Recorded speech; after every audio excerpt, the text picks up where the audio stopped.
नमस्कार, मैं नीलम काश्यप। आप देख रहे हैं देश का वर्तमान चैनल लाइफ है। पहाड़ में बचे लवली ने सुनाई आप बीती।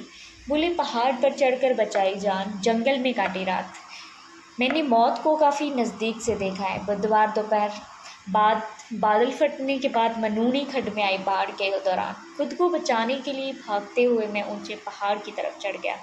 मूसलाधार बारिश और ठंड के बीच मैंने पूरी रात जंगल में काटी। लवली का कहना है कि वह 2 दिन पहले ही प्रोजेक्ट में काम करने के लिए पहुंचा था। घर पर माता पिता, एक विवाहिता, बड़ा भाई और 2 बहनें हैं। 10वीं तक पढ़ाई करने के बाद शुरू में मजदूरी की और उसके बाद धर्मशाला व अन्य क्षेत्रों में होटलों और ढाबों में काम किया। मनूनी खड्ड पर निर्माणाधीन हाइड्रो पावर प्रोजेक्ट में कार्यरत उसके एक रिश्तेदार ने प्रोजेक्ट में मजदूरी के लिए कार्य के लिए बुला लिया। अभी प्रोजेक्ट में काम करते 2 दिन ही हुए थे कि बुधवार दोपहर बाद बाढ़ में मौके पर सब कुछ तबाह कर दिया। लवली ने कहा कि जब बाढ़ आई तो वो पावर हाउस के नज़दीक ही काम कर रहा था। खड्ड में सैलाब आते देख ऊपर पहाड़ी की तरफ चढ़ गया। इसके बाद रात तक जंगल में पहुंच गया। वह इस दौरान भूख और प्यास लगी थी, लेकिन कुछ भी खाने को नहीं मिला। मूसलाधार बारिश में नींद भी नहीं आ रही थी। जैसे तैसे रात काटी। सुबह 9 बजे के करीब एसडीआरएफ और एनडीआर की टीम के सदस्यों को देखा तो पहाड़ी से आवाज़ें लगाई।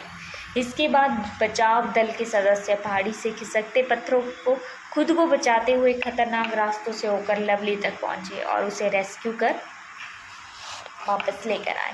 लवली ने यह भी कहा कि बचाव दल ने उन्हें बिस्किट और अन्य सामग्री भी खाने को दी। अगर बचाव दल के सदस्य मौके पर नहीं पहुंचते तो सड़क पर पहुंचना मुश्किल था। भूखे प्यासे जंगल में जान भी जा सकती थी।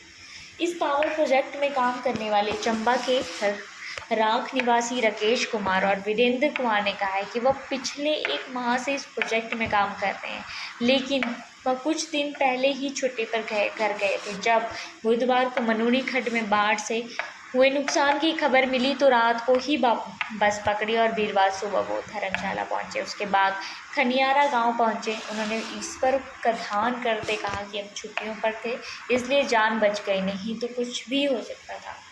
जम्मू कश्मीर के डोडा के रहने वाले असगर अली प्रवासी कामगारों की झोपड़ियों और टीन के शेडों पर पहरा देकर सामान की रखवाली कर रहे थे। असगर अली ने यह भी कहा कि वह स्लेट और खानों में पिछले 25 साल से काम कर रहे हैं। प्रोजेक्ट के नज़दीक ही उनका भी पत्थरों से बना शेड है। उन्होंने बुधवार को अपनी आंखों से मनूनी खड्ड की त्रासदी को देखा। बाढ़ आने पर उन्होंने जोर जोर से आवाज़ें लगाकर कामगारों को खड्ड से दूर भागने के लिए कहा था।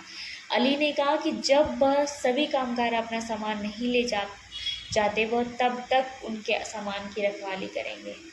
आप ऐसी ही नई ताज़ा खबरों के लिए जुड़े रहिए लाइफ फर्स्ट टीवी के साथ। धन्यवाद।